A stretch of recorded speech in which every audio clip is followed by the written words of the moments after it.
Vamos a presentar a la escritora Silvia Schuher. Nació en Olivos el 28 de diciembre de 1956 en la provincia de Buenos Aires, donde vive actualmente. Ella me permitió decirlo, lo confirmó en el taller anterior, ¿o no? Como le digo a los chicos, la primera pregunta que hacen los chicos cuando uno va de visita es ¿cuántos años tenés? Entonces yo le digo, bueno, yo les voy a decir, pero ustedes no digan ¡oh! Entonces les digo, tengo 58. ¡Oh! Y uno un día me dijo, levantó la mano, me dijo, pareces 48. Entonces digo, bueno, gracias. Y otro levanta la mano y dice, pareces 38. Y así cuando eran chiquitos. Sí. Cursó el profesorado de literatura latina y castellano y la carrera de producción integral de radio. Participó en un taller de crítica y producción literaria coordinado por la escritora Liliana Hecker y en el de dramaturgia a cargo del autor y director Alejandro Tantanian. Sus primeras incursiones en el ámbito de la cultura y de la infancia estuvieron vinculadas con la música y el periodismo. En este sentido, trabajó en producciones discográficas como compositora y directora de coros infantiles en los sellos CBS y Music Hall. Luego fue codirectora del suplemento infantil del diario La Voz y colaboró en las revistas Anteojito, Cosmic, Villiquen, Umi, Cordones Sueltos, AZ10, La Nación de los Chicos, La Valijita y Enseñar en Jardín. La miro porque me retó, porque dije algunos sellos que no existen. Ya no existen más. Pero no importa, participó ahí. Es verdad, el diario La Voz tampoco existe. En 1983 y 1987 coordinó el Departamento Pibes de la Secretaría de Derechos Humanos del Gremio de Prensa. Desde 1988 hasta 1998 trabajó en el Departamento de Literatura Infantil y Juvenil de la Editorial Sudamericana. Numerosas son sus obras y numerosos también sus premios, por ejemplo, por Cuentos y Chimbentos, el Premio Casa de las Américas de 1986, por Las Visitas, el tercer Premio Nacional de Literatura, por La Vaca de esta Historia, el Premio Destacados de Alija 2002, y la Fundación Conex distinguió su trayectoria profesional con el Diploma al Mérito en la categoría Literatura Infantil en 2004 y Literatura Juvenil en 2014. Su obra también ha sido publicada en Brasil, Cuba, Alemania y España. Y no nombro más obras para dejarlas con ella y con su ponencia. Gracias.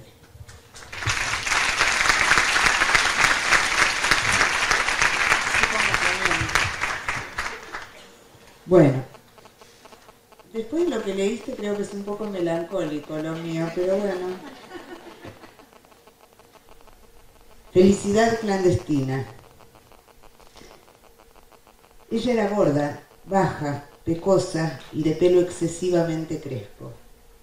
Tenía un busto enorme, mientras que todas nosotras todavía éramos chatas. Como si no fuese suficiente, por encima del pecho se llenaba de caramelos los dos bolsillos de la blusa. Pero poseía lo que a cualquier niña devoradora de historietas le habría gustado tener: un padre dueño de una librería. Pero qué talento tenía para la crueldad. Mientras haciendo barullo chupaba caramelos, toda ella era pura venganza. Conmigo ejerció el sadismo con una serena ferocidad. En mi ansiedad por leer yo no me daba cuenta de las humillaciones que me imponía. Seguía pidiéndole prestado los libros que a ella no le interesaban. Hasta que le llegó el día magno de empezar a infligirme una tortura china. Como al pasar, me informó que tenía El reinado de Naricita, de Monteiro Lobato. Era un libro gordo, válgame Dios, era un libro para quedarse a vivir con él, para comer, para dormir con él, y totalmente por encima de mis posibilidades. Me dijo que si al día siguiente pasaba por la casa de ella me lo prestaría.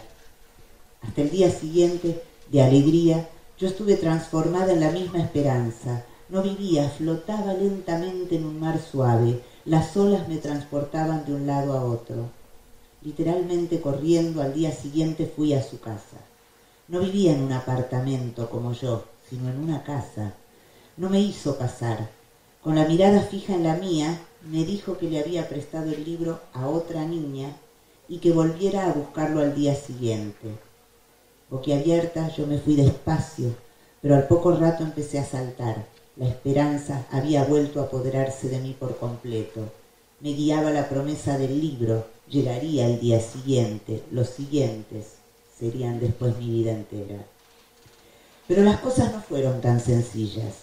El plan secreto de la hija del dueño de la librería era sereno y diabólico. Al día siguiente, ahí estaba yo en la puerta de su casa con una sonrisa y el corazón palpitante. Todo para oír la tranquila respuesta, que el libro no se hallaba aún en su poder, que volviese al día siguiente. Y así seguimos. ¿Cuánto tiempo? Yo iba a su casa todos los días, sin faltar ni uno. A veces ella decía, pues el libro estuvo conmigo ayer por la tarde, pero como tú no has venido, hasta esta mañana se lo presté a otra niña.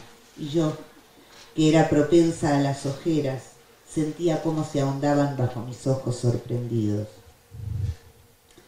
Hasta que un día, cuando yo estaba en la puerta de la casa de ella, oyendo silenciosa, humildemente su negativa, apareció la madre. Debía de extrañarle la presencia muda y cotidiana de esa niña en la puerta de su casa. Nos pidió explicaciones a las dos. Hubo una confusión silenciosa, entrecortada de palabras poco aclaratorias. A la señora le resultaba cada vez más extraño el hecho de no entender. Hasta que, madre buena, entendió al fin.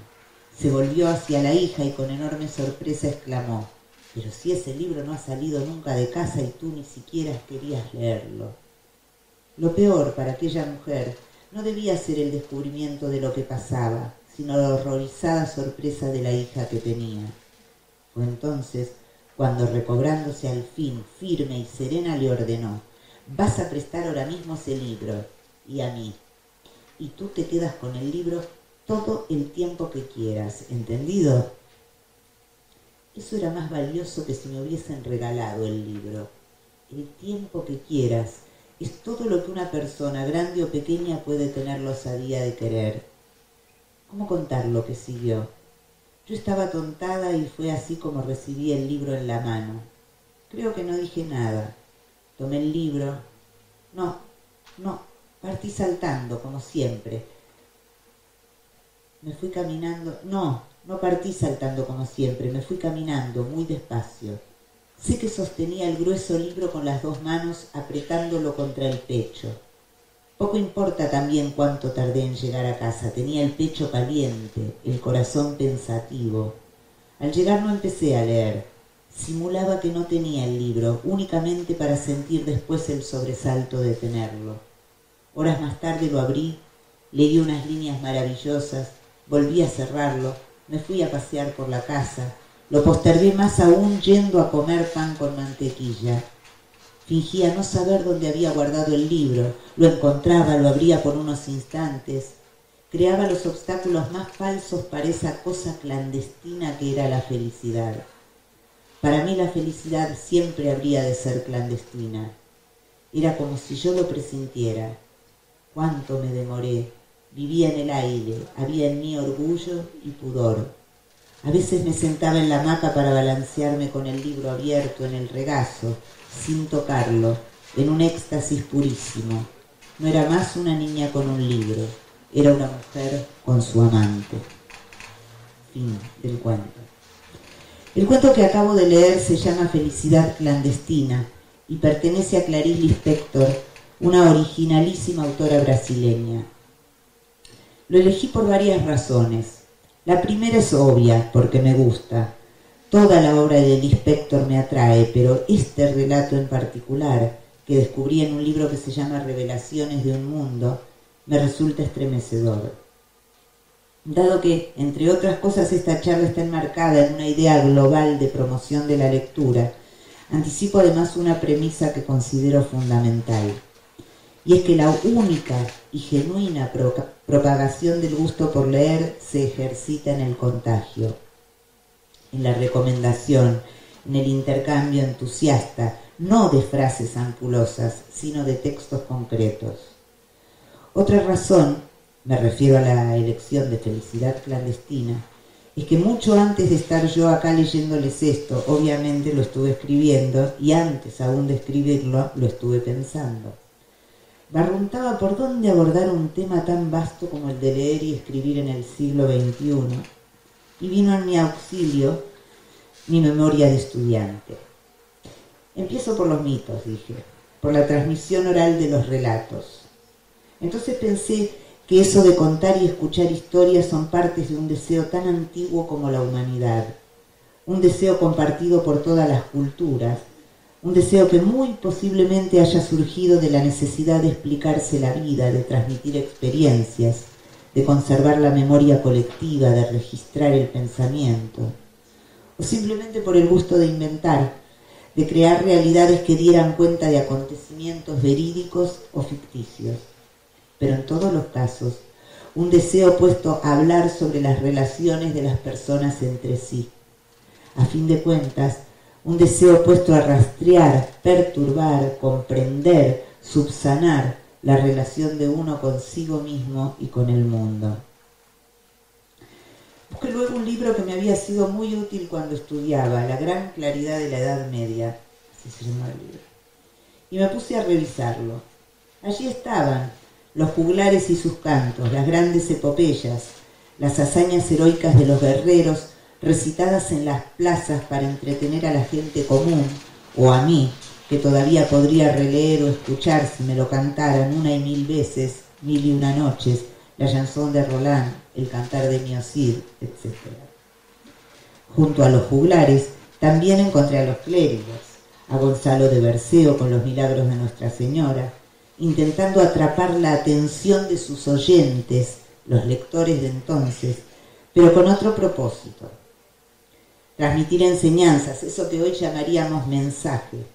En su caso, divulgar las ventajas de ser devotos de la Virgen. Y más adelante me topé también con la ironía de Juan Ruiz, la actitud crítica y didáctica, pero sin duda más artística, con más fundamento artístico del arcipreste de Ita y su libro de Buen Amor. Me pregunté cuál sería el desafío de leer y escribir en esos siglos, o mejor dicho, ¿de qué modo se hubiera formulado esta pregunta? ¿A quién? Para responderse qué cosas, si acaso ese interrogante hubiera sido pertinente. No recuerdo dónde leí que hasta el año 1450 aproximadamente, los libros se difundían en copias escritas a mano por monjes y frailes, dedicados exclusivamente al rezo y a la réplica de ejemplares que les encargaba el propio clero, los reyes y los nobles. Leí que a pesar de lo que se cree, no todos los monjes copistas sabían leer y escribir. Eran como ilustradores. Cumplían la función de copistas, imitando signos que en muchas ocasiones no entendían, lo cual era fundamental para copiar libros prohibidos que hablaran de medicina o de sexo. Me pareció lo más curioso y significativo hasta qué punto la palabra escrita traía consigo, y desde tan atrás, no solo la capacidad de registrar ideas, sino además de prohibirlas. Por si no la vieron o no leyeron el libro de Umberto Eco, recomiendo, en este caso hablo de la película, En el nombre de la rosa. Ahí está expresada claramente la cuestión: ¿qué era lo que, encarnado en la gran biblioteca, el monje más viejo de una sórdida abadía castigaba con la muerte? La lectura. Pero no cualquier lectura, la de un texto de Aristóteles acerca de la comedia, uno que hablaba sobre la risa. La historia, muy a grandísimos rasgos, es así. Una serie de frailes empiezan a aparecer muertos sin causa aparente en una abadía. Se corre la voz de que el lugar está habitado por el diablo. Se convoca a ciertos representantes de distintas órdenes religiosas para tratar el asunto. Corren los tiempos de la Inquisición. Uno de los franciscanos convocados empieza a sospechar que las muertes están relacionadas con algo que ocurre en la biblioteca. Finalmente descubre el texto del pecado y al autor de las muertes. Transcribo el diálogo entre el monje censor, el siniestro bibliotecario y el franciscano que resuelve la intriga, John Connery. Venerable hermano, pregunta John Connery al censor.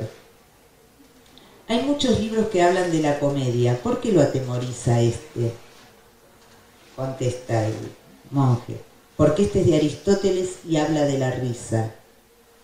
¿Por qué es tan inquietante la risa?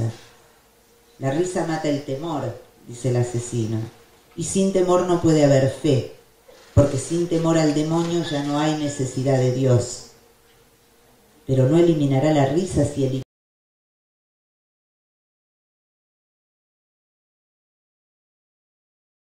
¿Qué pasaría si por este libro los hombres sabios dijeran que está permitido reírse de todo? ¿Podemos reírnos de Dios? El mundo recaería en el caos, por tanto, me cercioro que no se diga lo que no se debe decir y me convierto en su tumba. Mientras pronuncia estas últimas palabras, vemos al censor masticando las páginas del libro que él mismo ha envenenado con la sustancia por la cual han muerto los monjes que secretamente intentaban leer este texto. Y que al dar vuelta a la página, no me ven, pero hacían esto. Y entonces se envenenaban. Después de atravesar esa gran claridad medieval, sonamos. Creo que no llego. Bueno. Es obvio que el establishment de entonces tenía muy claro hasta qué punto había que imponer a sangre y fuego la verticalidad, las jerarquías. Busqué un poco de oxígeno y volé al Renacimiento. Así ocurre entre los libros, uno va y viene por el tiempo y el espacio como quiere. Decía, me trasladé al Renacimiento sin escalas, o sea, a la creación de la imprenta, que fue uno de los inventos de mayor repercusión en la cultura de la humanidad. Tengo que empezar a cortar y no sé cómo. Bueno, ¿a quién habrá preocupado la creación de la imprenta? Corto ahí. ¿Quién se habrá planteado sacar buen partido de ella? Porque el libro como mercancía en el nuevo sistema de mercado, una especie de protocapitalismo, ya estaba entre nosotros. Llegada a este punto, mientras seguía pensando por dónde abordar esta conferencia, dejé de divagar por los años del profesorado, en los que, dicho sea de paso, íbamos a rendir algunos exámenes con una valija porque los e-books no existían y entonces era el único modo de transportar los libros, y retomé aquello de lo que pensaba hablar, leer y escribir en el siglo XXI. Se me vino encima una primera y fundamental sensación o noción o aceptación, no sé, y es que yo vengo de otro siglo. El del cambalache, el problemático y febril, el de las guerras mundiales y el capitán Piluso. El de la revista Antiojito y el liquid paper en la máquina de escribir. El de los teléfonos casi como artículos suntuarios y las enciclopedias como los objetos más nobles, preciados y misteriosos donde ir a buscar respuestas y saciar apetitos. Porque aun cuando transite con cierta normalidad estos tiempos, con disimulada perplejidad a veces, es en el siglo XX donde se gestaron mi fundamento, mis apremios y cierto aspecto previsible de este destino en el que definitivamente leer y escribir para mí se vincula con los libros. Con los libros como lugar de búsqueda o hallazgo de sentidos.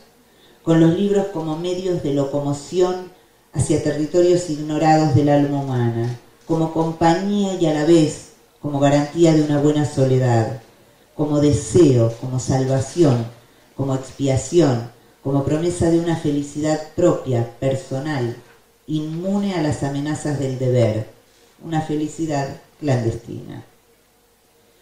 Y pienso esto y me observo como lectora, en mi caso fundamentalmente de literatura, y no logro imaginarme a la noche o a las tardes recostada en mi cama, que es mi lugar favorito de lectura, en otra escena que no sea sostener con la mano derecha un lápiz negro y con la izquierda un libro. Incómoda si tiene muchas páginas o la letra muy chiquita o está mal la caja. Vale decir, no logro imaginarme en una escena de lectura donde yo esté con la cabeza apoyada en la almohada, sosteniendo una pantallita ante los ojos, un ebook o una tablet o como se llamen los libros electrónicos. Y no porque lo juzgue mejor o peor, sino simplemente porque no logro imaginarlo para mí. O al menos no por ahora, al día de hoy. ¿Qué día es hoy? No sé qué, de octubre de 2015, ya que, en verdad, uno no sabe en qué momento aquello que solo era un avance tecnológico puesto en el mercado para competir contra sí mismo o su modelo antecesor, con precios y características solo accesibles a unos pocos, se transforma de pronto en un artículo de primera necesidad, casi de la canasta familiar, sin el cual andar por este mundo ya no parece posible. Siempre que pienso en esto me viene a la mente un cuento viejísimo de Ray Bradbury, que está en Las Doradas Manzanas del Sol. El peatón se llama. En ese cuento, que transcurre en el 2050, un hombre se transforma en un ser sospechoso, loco, peligroso, solo porque deambula de noche por la ciudad, sin rumbo fijo, mientras el resto de las personas permanece en su casa mirando televisión. Y ni que hablar de Fahrenheit 451, ya que estamos con Bradbury, donde los libros, en vez de desaparecer físicamente de las estanterías para resucitar en el éter, como se presume que ahora ocurrirá, en Fahrenheit decía, los libros son quemados por las autoridades de un mundo que se pretende sin historia. En nuestro país esto ya lo sabemos. Durante el proceso, colecciones enteras del Centro Editor de América Latina, entre otras, fueron incineradas y muchos escritores perseguidos. En Fahrenheit, el contenido de los libros es rescatado por la memoria de los hombres, unos vagabundos que recuerdan textualmente las obras. En Argentina también son rescatados, pero por la memoria de los hombres y mujeres que a través de la justicia castigan a los culpables de las quemas. Pero volviendo a la cuestión del siglo, y disculpen que hable de mí, pero como dijo Unamuno, soy el hombre que tengo más a mano. Yo escribí a mano mis primeros textos, que fueron cuentos y canciones, y entregué los originales también a mano, pero con letra de imprenta mayúscula para que resultara más prolijo. Ya me vienen a traer lo del 1 minuto. 5. Pero igual no llego. Bueno, no importa. Cuando se cumplan me cortan y digo fin, gracias. Luego, legada de no sé quién, tuve una máquina de escribir común y silvestre, una Remington de teclado duro, donde aprendí a tipear y entonces a pasar en limpio lo que escribía. Conocí en uno de los tantos trabajos administrativos por los que pasé las máquinas de escribir eléctricas y me parecieron la quinta esencia de la mecanografía. Con la plata del primer trabajo del que me echaron, me compré una. Tener una máquina de escribir más antigua y luego una más moderna no cambió demasiado mis costumbres. No abandoné en un principio la escritura artesanal en hojas sueltas o sobre papel de servilletas en los bares. Ni se me planteó otro verdadero desafío que no fuera el de sumergirme en el barro del lenguaje para encontrar las palabras con que contar ciertas cosas. Lo mismo que me ocurre hoy, que hasta sé hablar por Skype. Tener una máquina de escribir eléctrica fue quizás lo máximo a lo que creí que se podría aspirar en materia de comodidades. Menos esfuerzo al apretar las teclas, un modo más práctico de corregir que el liquid paper, más una serie de tipografías para elegir. No obstante, me resultó muy aparatosa para el tamaño de mi escritorio, de modo que la cambié por una Olivetti letera, chiquitita, que supuse me acompañaría para siempre. En la pequeña letera escribí mi primer libro, Cuentos y Chinventos, y todos los títulos que le siguieron hasta cuando ya no fue posible. A principios de los 90, casi todos los escritores tenían ya su computadora. Empezaban a entregar sus originales en papel y lo acompañaban con un disquete, hasta que llegó el momento temido, al menos para mí. Presentar el original en disquete se convertía en norma y en el modo obligatorio de entregar la obra una vez que la editorial la contrataba. Recuerdo mis conversaciones con Graciela Cabal. ¿La conocieron a Graciela Cabal? ¿La leyeron? Recuerdo mis conversaciones con Graciela Cabal en esos tiempos. A las dos nos aterrorizaba la computadora. Buscábamos denodadamente profesores con mucha paciencia que nos introdujeran en ese nuevo mundo en el que todo lo que escribíamos se almacenaba en un lugar intangible, en donde todo lo que pergeñábamos con puro esfuerzo creativo podía perderse en un segundo tocando la tecla equivocada. En mi caso fue La abuela electrónica, el primer libro que pasé en limpio en la primera computadora que tuve para entregar el original como correspondía, en disquete. De todos modos, primero lo copié las servilletas escritas en la máquina de escribir. Después lo corregí sobre papel y por último lo transcribí en la computadora. Pasé mucho tiempo, incluso en libros subsiguientes, imprimiendo cada hoja a medida que la iba escribiendo por temor a perderla, por temor a olvidarme de apretar la tecla de guardar. Me pasó, me olvidé. La abuela electrónica es un libro bisagra en todo sentido. Contiene gran parte de mis fantasmas alrededor de la cultura de lo descartable, sobre los progresos tecnológicos que como una carrera desenfrenada todo el tiempo me deja en la retaguardia, y sobre aquello de lo humano que perdura más acá y más allá de los tiempos. No llego, no sé cómo hacer. Pasaron pocos años desde entonces, 10, 15, pero estamos en un nuevo siglo y eso parece que nos dejara en un antes mucho más lejano del que realmente es en relación con el presente. Decía que pasaron pocos años desde la Remington a hoy y yo ya uso una laptop que para mi hijo es una cafetera. Ya hay aparatos más pequeños, más finitos, más livianos, con más funciones, más memoria, y ya los originales se envían por mail, las ilustraciones también, las galeras para hacer las últimas correcciones en un Adobe Reader, o no sé, y como la música o las películas, nuestros textos circulan por la red más de lo que nos enteramos. Más aún, ya hay libros que solo se contratan para su publicación digital. Aún así, por más vueltas que le doy al tema, desde el punto de vista creativo lo que enfrento no cambió. A grandes rasgos podría decir que sigo leyendo para desentrañar en los interrogantes ajenos las respuestas que me van haciendo falta. Y a la vez, creo que escribo para dejar testimonio de mis propios interrogantes.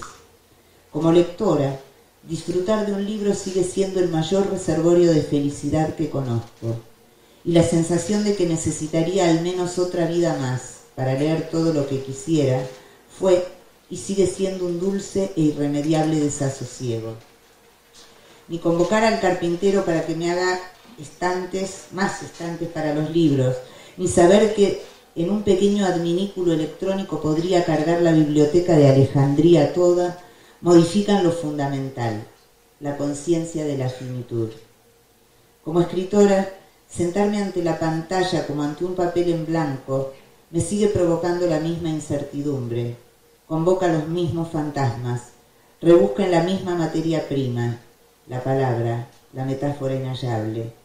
Como escritora, enmarcada en un tiempo, era un lindo final ese, iba a seguir, pero lo voy a dejar ahí, me gustó.